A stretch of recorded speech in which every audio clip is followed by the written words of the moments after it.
Abakulembeze mu tawuni kanso y'e Kakiri balabudde abavubuka abagende balonda ebyuma ebikadde wamu n'ebicupa nti bakubagoba mu kitundu kino kubanga abavudde ku by'okulonda ebyuma ne badda mu gw'okuyingirira abantu mu mayumba gaabwe ne bababba. Kulapa abaana abato n'abantu abakulu obasangira ddala mayumba nga babbira ddala badde misana. Nze wange nabakwatako nga bazze mbu banoonya scrap naye nga bamunoonyeza mu nnyumba. Ensonga eyaba scrap tubagobe mu Kakiri tawuni kanso osanga n'obubbi bunaawonako. Bano okulabula kuno bakoledde mu lutuula lwa kanso mwe banjulidde ebyo ebinagoberwa mu mbali y'omwaka gw'ebyensimbi 2023-2024 ng'eno yakawumbi kamu n'ekitundu nga banesera bayitadde nnyo ku by'obulamu okuzimba eddwaliro wamu n'ebyenjigiriza. Tugenda mu masomero, tulina amasomero ga gavumenti 2 St. Anne n'abaana abasukka mu 1000 abasomesa nga bagabana kaabuyonjo katutaddemu okulaba nga tubazimbira kaabuyonjo. Abantu baffe bakozi ba mirimu tutaddemu sente ezijja okuba nga zirabirira enguudo. Ku by'obulamu tugenda kutandika okuzimba health center free. Bakansala banjulidde kanso obubbi wamu n'obutabanguko mu maka ebikudde ejjembe mu bitundu bye bakiikirira nga kati abasajja batundira abakyala baabwe mu mayumba olwo ne bayotta. Abantu abalina ettaka mu kitundu kyekiikirira bakaaba bagamba baagala okuwa busuulu nannyini ttaka takkiriza buli lwe bamutuukako mulindeeko nga bavuuka abayitirivu nnyo basula mu luumu nga muna eruumu emu abantu nga 10. N'agamba omukyala nti nedda omwami alina obuyinza okutunda amaka ge kubanga endagaano eri mannya ge.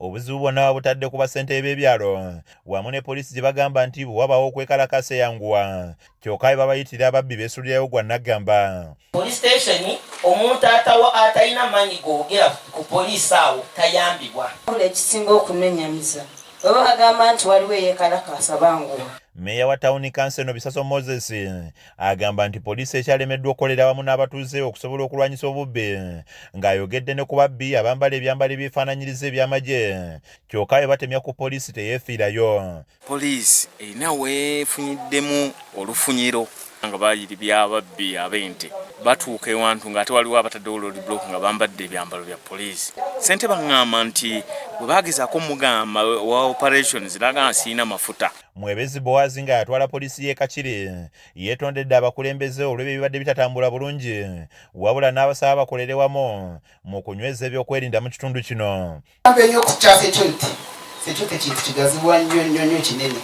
naye kituufu okusomozebwa weekuli naye tulemeddeko tutudde mumanyi abapoliisi tubeera bulwamu ate tuli batemi.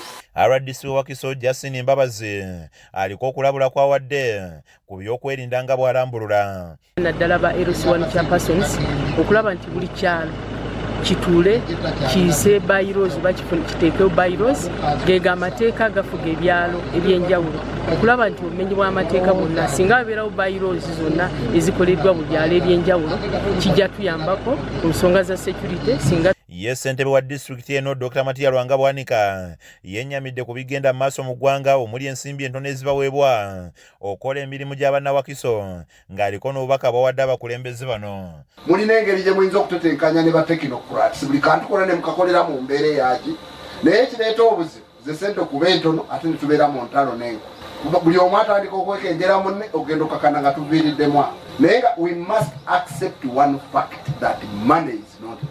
Kizza Peter yakusakidde eggulire lino ku lwa KSTV Agalero.